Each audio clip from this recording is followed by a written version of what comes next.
Right, so let us discuss factoring.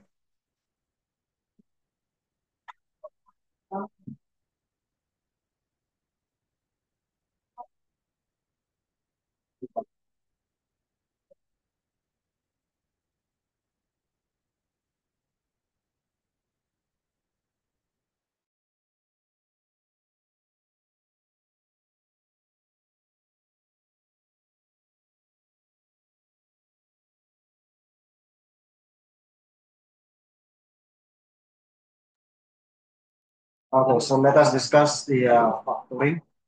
Skip kasi natin ito next time.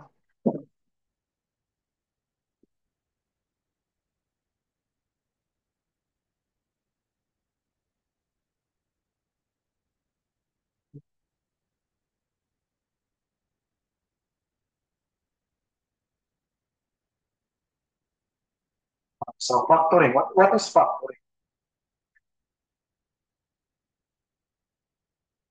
Okay. Factoring, then factors,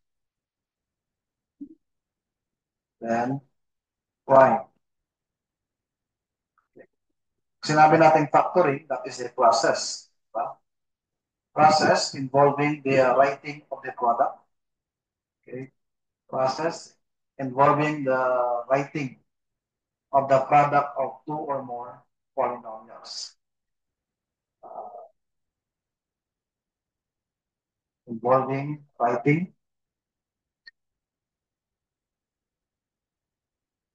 of product, product of two or more polynomials. Two or more polynomials. Okay, so sabihin, that is a process of factoring or method. Okay. So involving the writing of the product of two or more polynomials. And this product of two or more polynomials are what we call the factors. Okay. So magkaiba si factoring at saka si factors. Yung factors, those are the numbers. Okay? Those are the numbers. The product of two or more polynomials.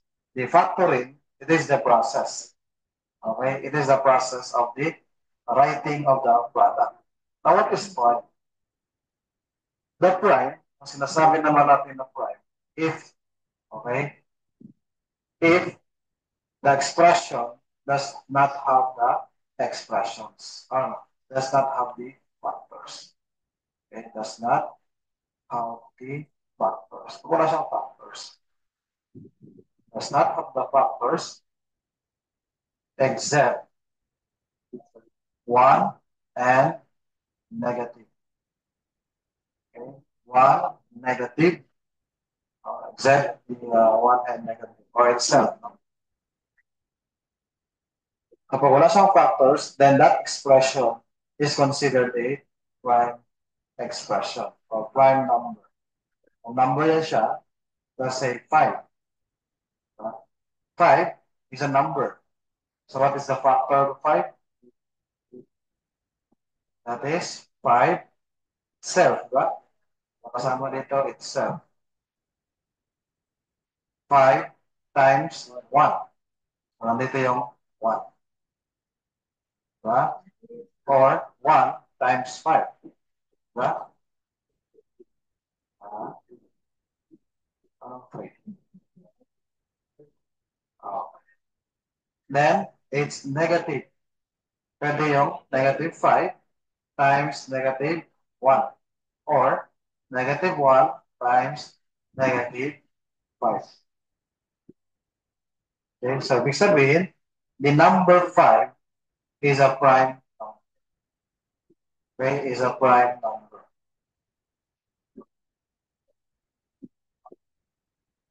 Oh, 3. 3 is a prime number, right? 7. So it's a prime number. Kaya factors are all Excel, the 1 and the negative. Okay, so naintindihan ba yung kakaiba ng factoring, factors, and prime?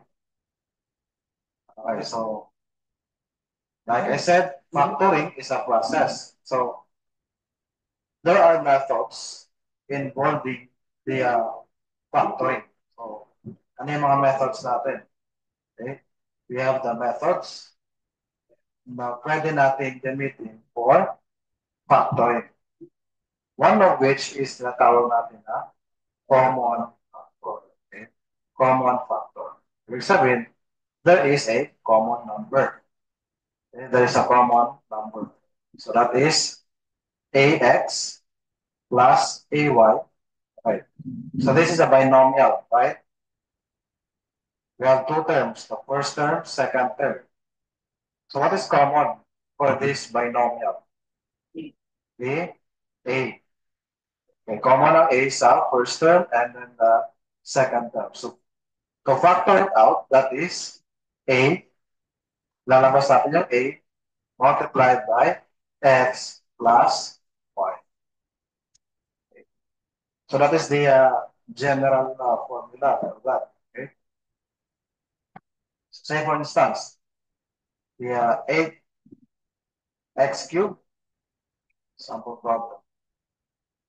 8x cubed minus 12x squared y. What is common? Common natin is common factor is 4. Ano pa?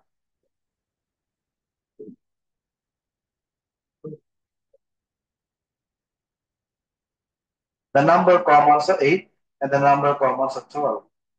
That's 4. Right? 4 na yan siya. How about for the variables? Common sa first term, common sa second term. That is x squared. Okay? So 4x squared. Now, we will try to divide 4x squared, 4x squared. So equal sign. So common factor.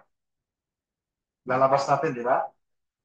So 4x squared multiplied by 8x cubed. You divide that by 4x squared. That is 2x minus 12x squared y over 4x squared. That is 3y. So this is now the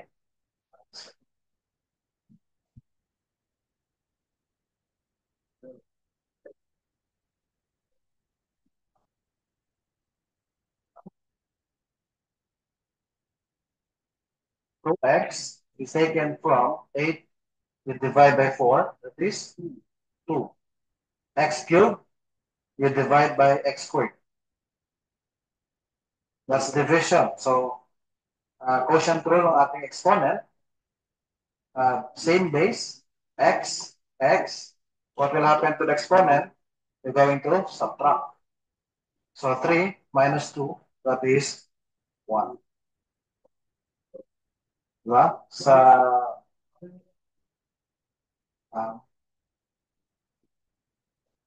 saan ang 2 minus?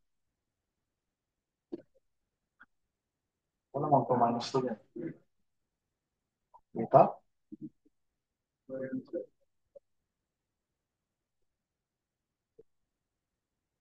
Ano square?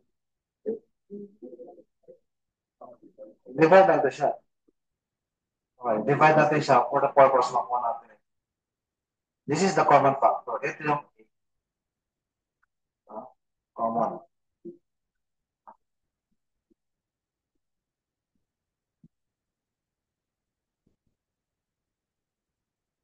Okay, next. Another one. Yung 6x minus y plus a times x minus y. So what is common? CF. CF stands for common factor. So what is common factor? Ano yung common sa first term and then the second term?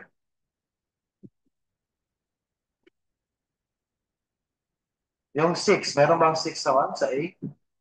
Yung A, meron ba sa 6? Ah. So x minus y, meron ba sa second term? Okay, so the common factor is x minus y. So equal sign, the common factor, x minus y, multiplied by, okay, so divide natin ito ng common factor, x minus y, then x minus y. That becomes 6 plus 8. So that's the answer.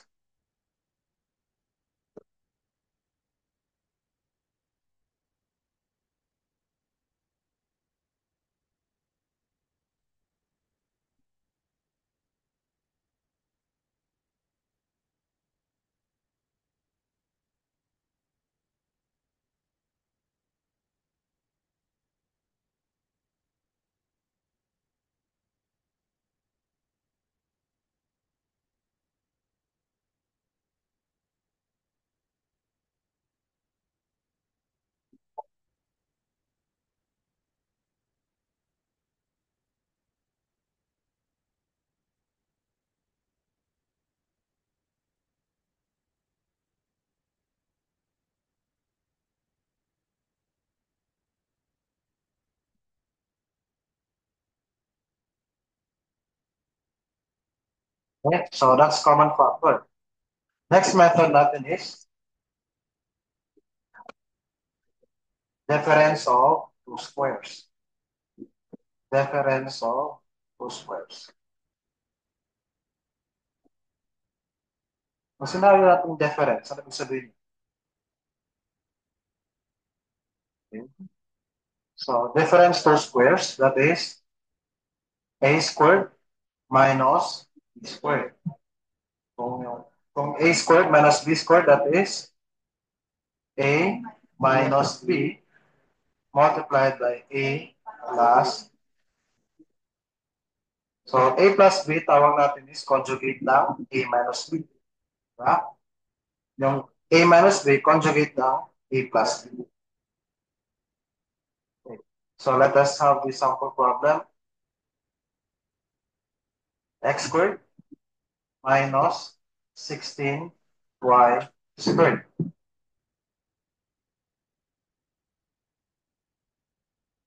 So a squared is equal to x squared. So a square root of x squared.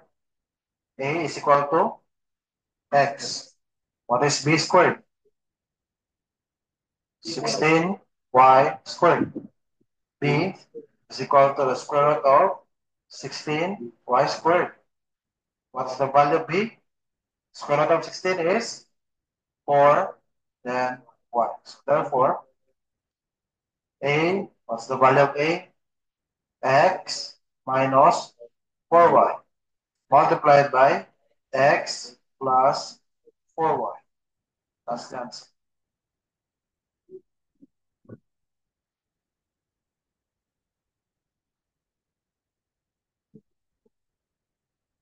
How about this one?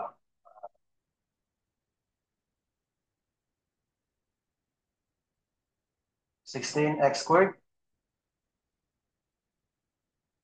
minus 25y squared. So what is our a squared?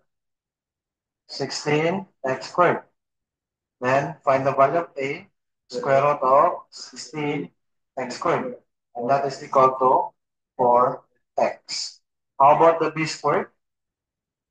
That is 25y squared. Then b is equal to square root of 25y squared. And that's equal to 5y. So therefore, what is a? 4x minus 5y plus, multiply 4x plus 5y. So this is the answer.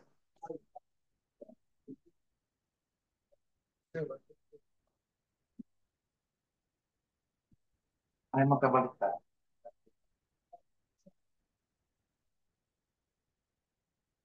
Okay.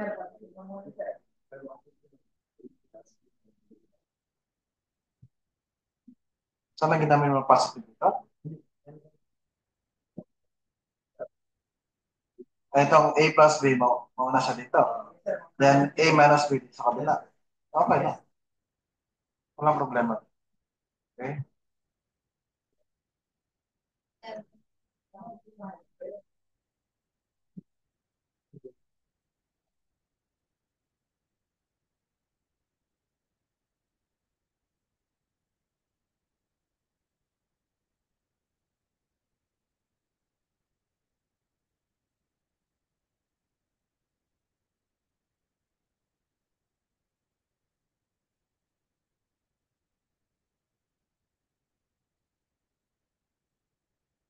Okay, so next method natin is, the next method, perfect square trinomial.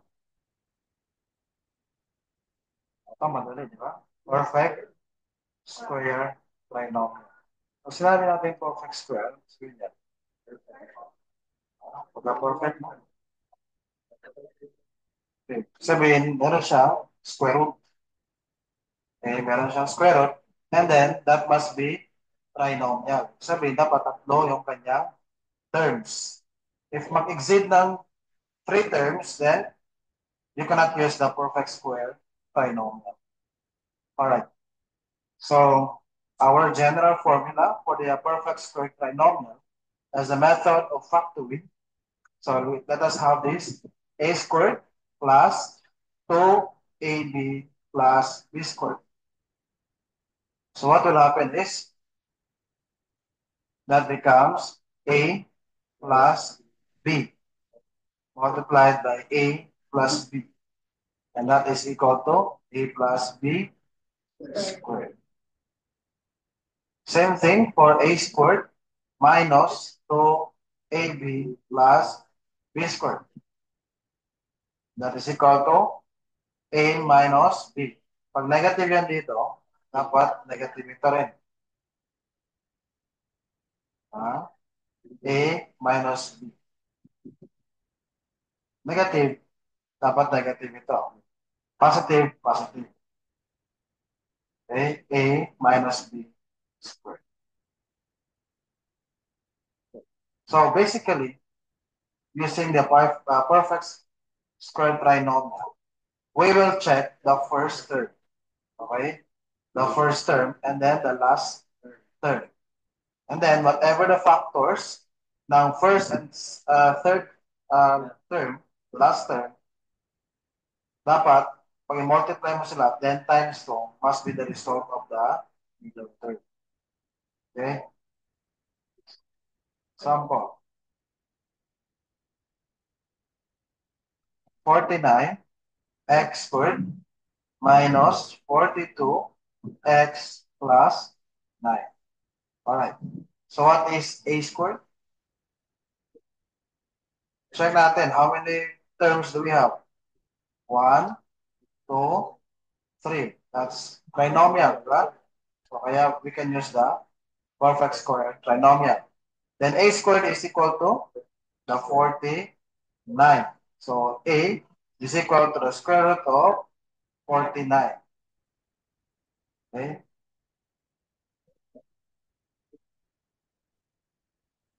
Okay, isahin natin itong 1 nito, yung squared. So wala mang 1 nito x. X squared. Then x squared. So therefore, our a is equal to 7x. Our b squared is equal to 9. Therefore, b square root of 9 and that is equal to 3. Then check natin yung middle term. That is 2ab. What is a? 7x. What is b? 3. So therefore, 2 times 7 is 14. Times 3? Times 3 is 42x. Question, 42x, the same as this one? Okay, so the same. So negative, this is negative. Follow this one, that becomes a minus b. So equal sign. What is our A? 7x. What is B? 3. So that becomes 7x minus 3 squared. Okay. Yes.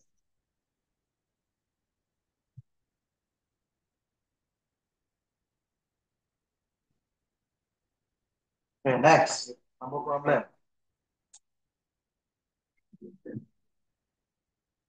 Factor out this expression for m raised to 4 plus 20 m squared n plus 25 n squared.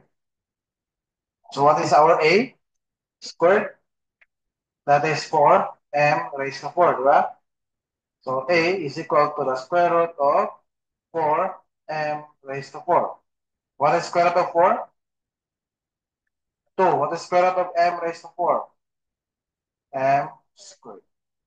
Then the last term, B squared is equal to 25 n squared. So therefore, B, you take the square root of both sides. B is square root of 25 n squared. And B is equal to 5n. Check natin the middle term, 2AB. So 2 times what is A? 2m squared times B is 5n. 5n. So simplify. 2 times 2 is 4. Times 5 is 20. And that is m squared. Therefore, pareho sila middle term. So therefore, that is A minus, no, A plus. Diba kasi positive ito. So what is A? 2m squared plus B, 5m squared.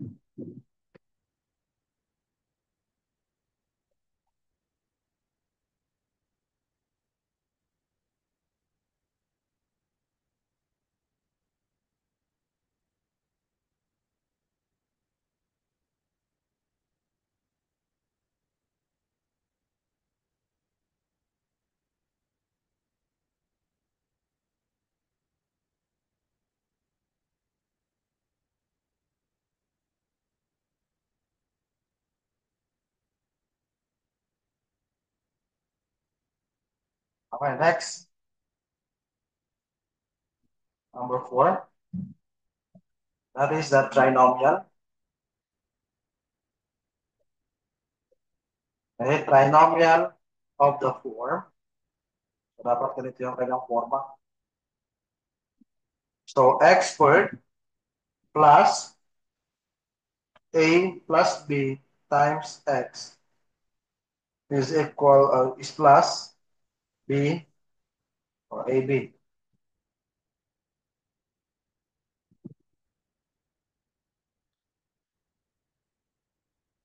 Ibig sabihin, the factor of the last term, A and B, pag i-add mo yan, dapat ang resulta is yung nasa gitna. So in that case, pag pareho sila, that becomes, the factor is A, X plus A multiplied by X plus B. Ito yung factor ng last term, A and B. Pag i-add mo yung factor, A plus B, dapat pareho sa middle term.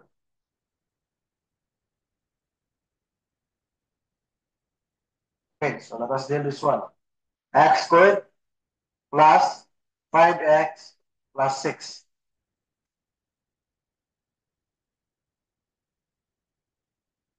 Okay, what is our last term? 6. So AB, this one, is equal to 6. What is our A? What is our B?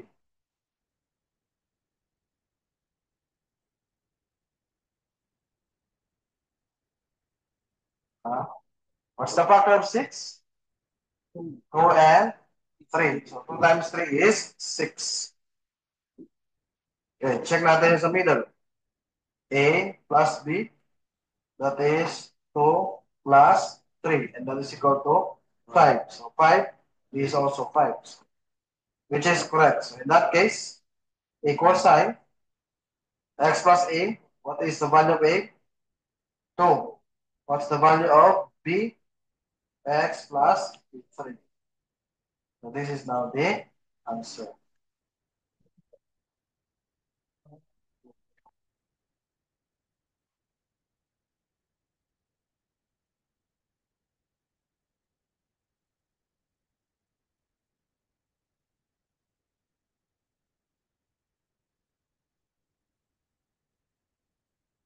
So,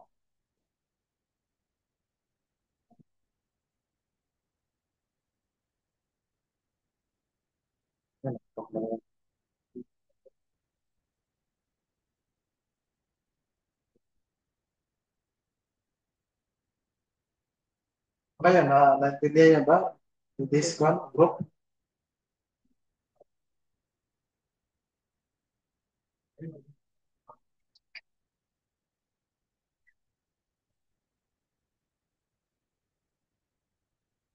Meron mga adjustment.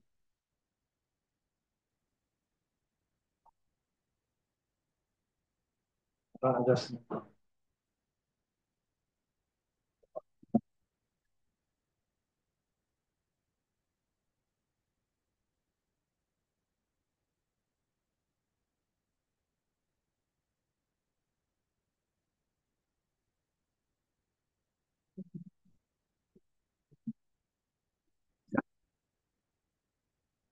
Ito naman ka.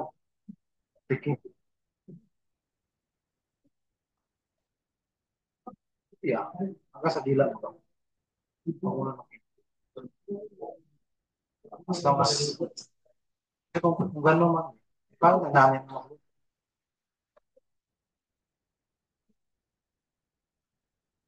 Wala ano yun. Yan sa pagkain mo. Sobrang ng asin. Kulang ng asin. Yung adobo na masarap, maalat pa. So, sarap tayo.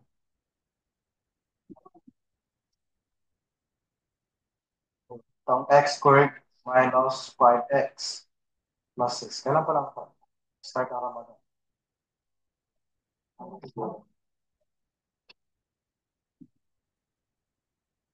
20, pakaon na tayo.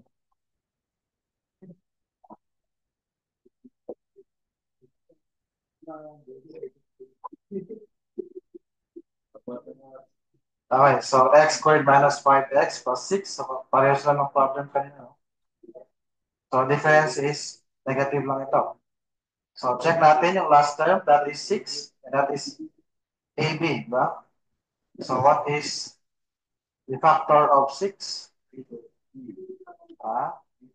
and 3. So, check natin ito. Negative 2 siya. So, negative 2 times negative 3 is 6.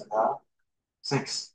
So, the second term, A plus B. What is A? Negative 2 plus negative 3. And that gives you negative 5. So, pareho sila sa na. Therefore, what is cosine? What is x? X plus, what's the value of A? Negative 2. Multiplied by x. Stands.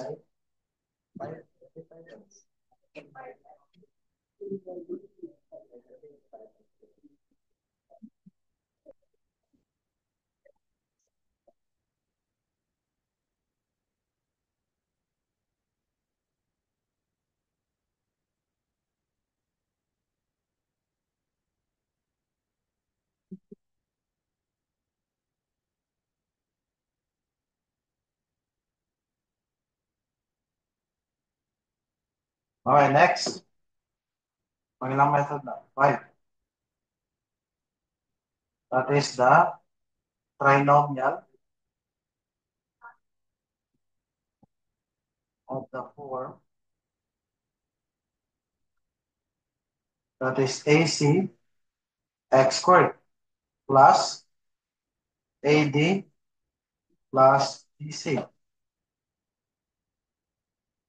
AD plus BC, x plus the last term is BD. So in that case, the factor natin is AX plus B multiplied by CX plus D. Okay? So yung factor ng coefficient ng ating first term, AC, okay? Then we will also look for the factor ng last term, that is the BD. Pag kinumbine natin yung AD plus BC, dapat pareho sa middle term. Example. Example natin, 6x squared plus 7x minus 2. Okay, so this is trinomial. So because of the three terms. So the coefficient of the first term is 6, di ba? So that is our AC, which is equal to 6. Then the last term is 20, negative 20. That is our BD, is equal to negative 20. The question now is, what is the value of A and what is the value of C?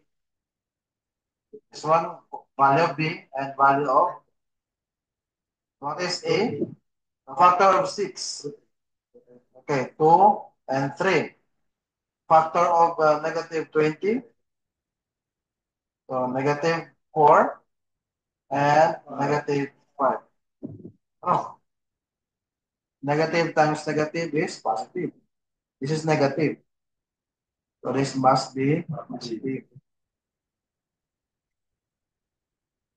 Okay. So check natin yung middle term, AD plus BC. What is A? 2. What is D? 5. Plus, what is B? Negative 4. And C is 3. So 2 times 5, 10. Plus, negative 4 times 3 is negative 12. So what is the answer? Negative 2. Pareho ba sila? 7? Yes, hindi. So, trial and error tayo niyan. Saan?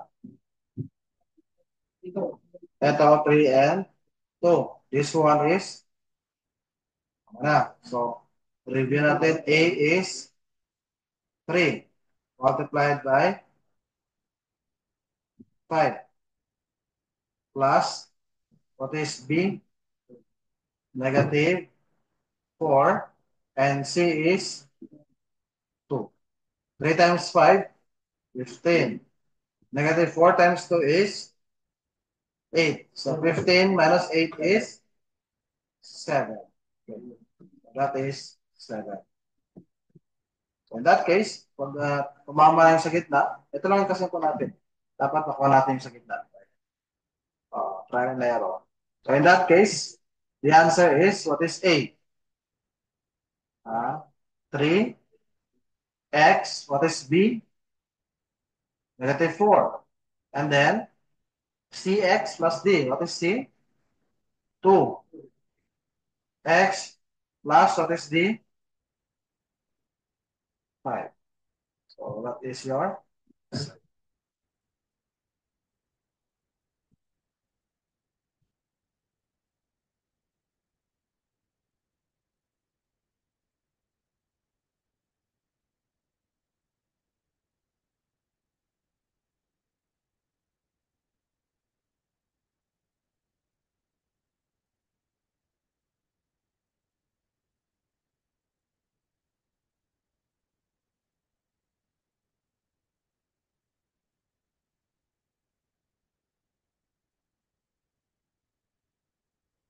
Okay, next method. Sum of two odd powers. 6. So, number 6 na yan. Sum of two odd powers. Ano ibig sabihin ng powers? The exponent. Then, add numbers or add. What is add? Add, so, not even. Okay, not even. Or sum. No? So that is A raised to n plus b raised to n. Okay, so yung power ng A is n, then the power of B is n. And then, itong n dapat ay odd numbers. Okay, dapat odd numbers. Now, if that is the sum of the two odd powers, so what will happen is A plus B multiplied by A raised to n minus 1. Then minus. This is positive. This must be negative.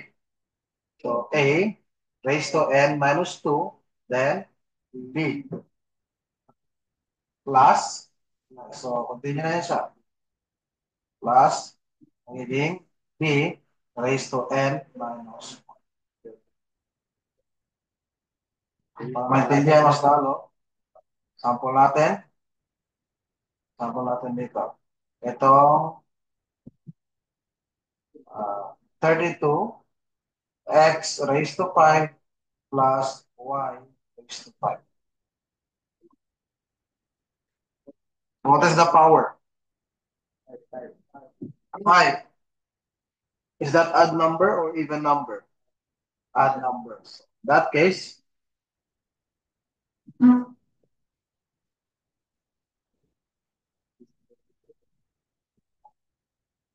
so A raised to n, and n is 5. 5, that is 32 x raised to 5. So what is the fifth root of 32 x raised to 5? Blank. Is the fifth root of 32?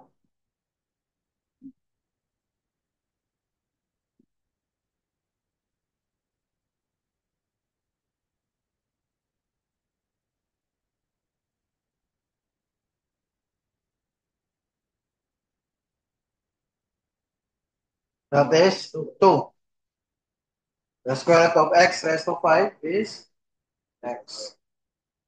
Then b raised to 5 is equal to y raised to 5. Then b is equal to the fifth root of y raised to 5, and b is equal to y. Cancel out mo yan. Okay, so follow the formula, equal sign. What is a? 2x. What is b? Y. So 2x plus y. And then, ang a natin is 2x raised to n minus 1. So that is 5 minus 1 is equal to 4. Minus, so 2x, yan ang kanyang exponent. That is cube.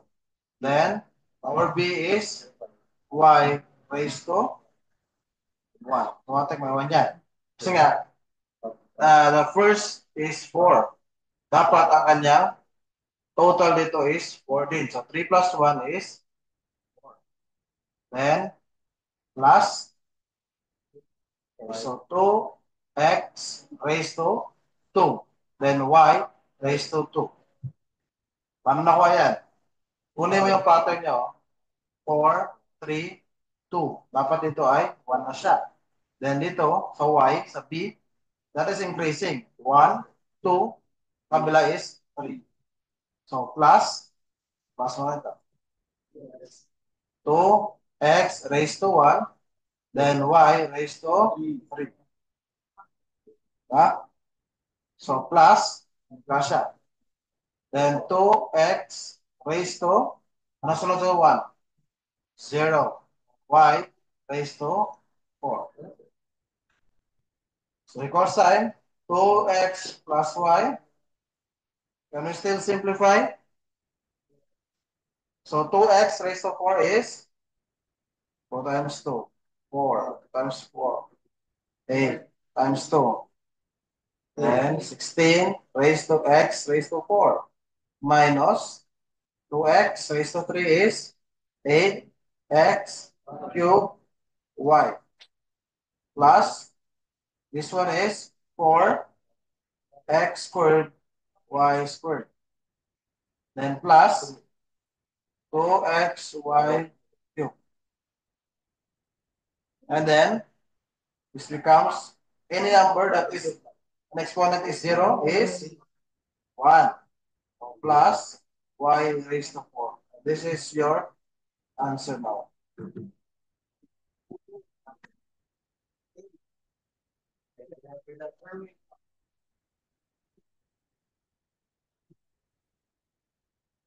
Mga ganyan gawin.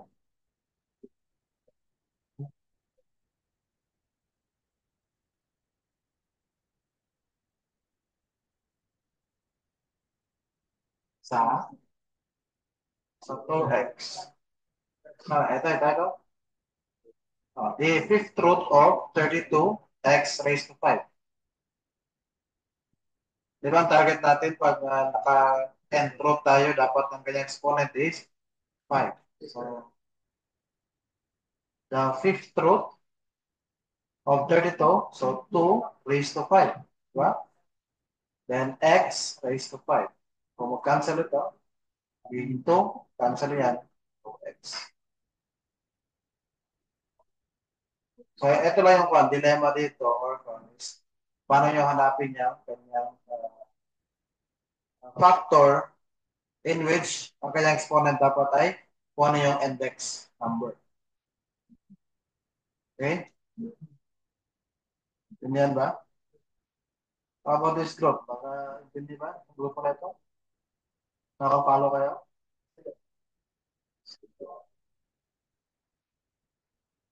So tayo, number 7. Last na ba yan? Okay, matangkon. Exacto.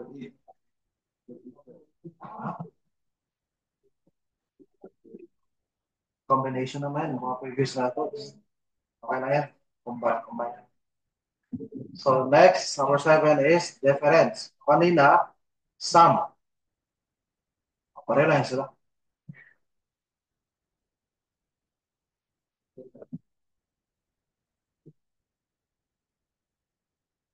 It's just that a raised to n minus b raised to n.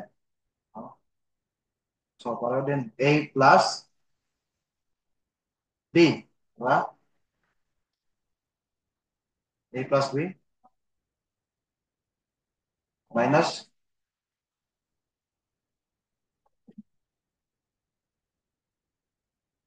ba?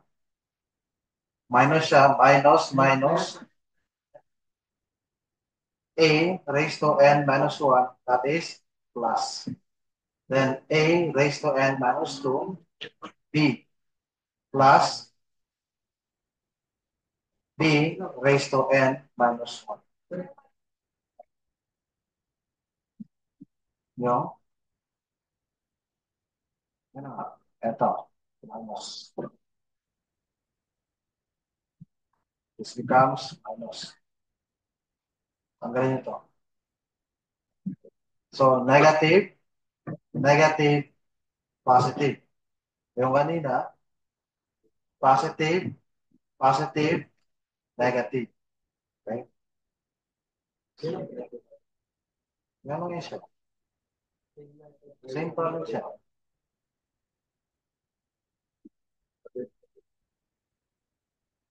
Kumbawa, yung 32 x raised to 5 minus y raised to 5. Yan kanina. Pareho din. Positive ito. Then, negative. So again, a raised to 5. Diba? Is equal to 32 x raised to 5. What is the root? A is equal to the fifth root of 32 x raised to 5. And that is equal to 2x. B raised to 5 is equal to y raised to 5. So B is equal to the fifth root of y. B is equal to y. Huwag mo carry over yung negative. Huwag mo carry over yung negative kasi nandito siya. Pattern mo yan siya. Negative, positive. Kasi pag i-negative mo ito siya, what will happen is, pagdating ito sa fifth row, na mangyari sa kanya. Meron ba tayong fifth root of negative y? Unless na lang kung that is the square root of negative 1, that is I, complex number. Okay, so we have now the value of A and B. So following this one, our A is 2x. This one is negative minus y. Multiplied by, this one is 2x raised to 4. This becomes positive. Then 2x raised to 3, y raised to 1, plus 2x raised to 2, y squared. So dapat pareho, 4, 4, 4. Plus 2x raised to 1 and y cubed.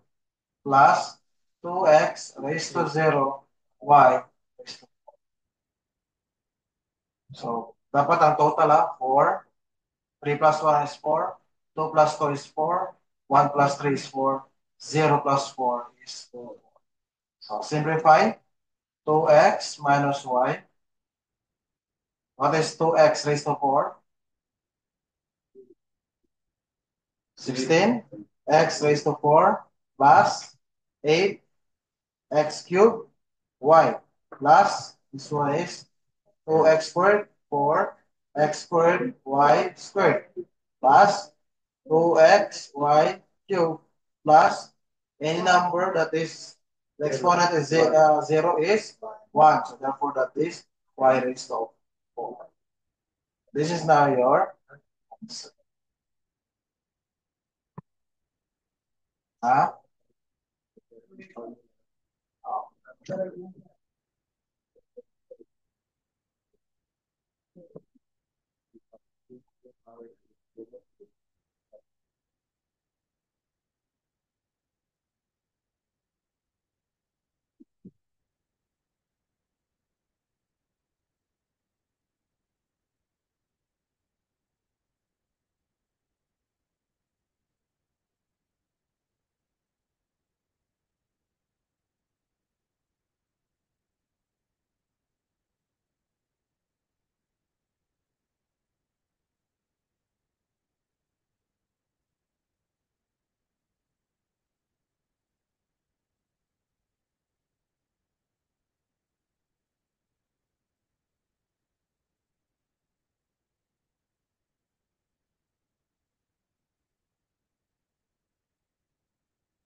Last, last one.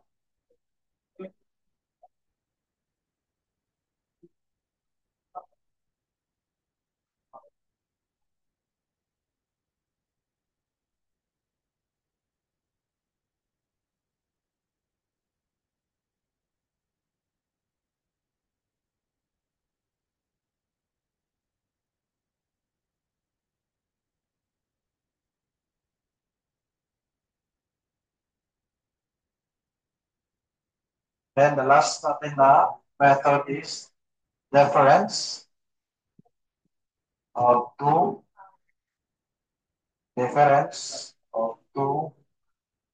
even powers. Okay? Puro powers to. Babas ito, power.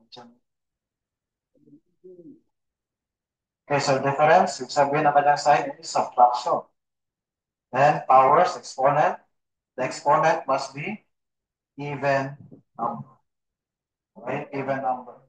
So anyway, wala ito siyang exact one. Just like yung formula, katulad sa previous, kasi it will fall to other methods. Just like this one, x raised to 4 minus y raised to 4. Okay. So x raised to 4 minus y raised to 4. So we will try to get its value of a squared. A squared is x raised to 4. Then b squared is raised to y 4. Babalik siya sa difference of two squares. Okay? Babalik siya sa difference of two squares. So in this case, a is equal to the square root of x4. And a is equal to x squared. Then b is equal to the square root of y raised to 4. And b is equal to y squared. Diba yung a squared natin minus b squared is equal to a minus b times a plus b. That is the difference of two squares. Diba? So, in that case, a squared minus b squared, our a squared is x raised to the power 4. B squared natin is y raised to the power 4. So, therefore, what is a? X squared. X squared. What is b? Y squared. Multiplied by x squared plus y squared. Question. Is the first term can still be factored? That is still also a difference of two squares. That is x minus y multiplied by x plus y. Then multiplied by x squared plus y squared. Okay, so this now your answer. Ito kasi hindi ito siya mag-factor. Bakit?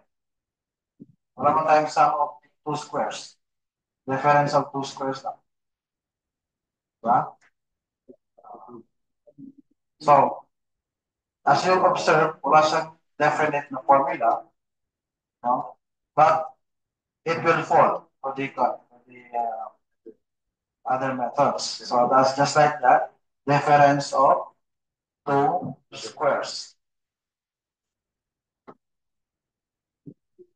Okay? So any question? Basta make sure natin that the powers are even. Okay? Even. Ang target lang natin dyan is we're going to reduce the power. Okay? So, nangyari sa kanya is x squared na lang. Y squared. So, x squared minus y squared times x squared plus y squared. Ngayon, check niyo kung yung resulta niya can still be factored out or factored part. So, ibig sabihin, use your previous methods. Alright? Question? Na? Tanong mo eh?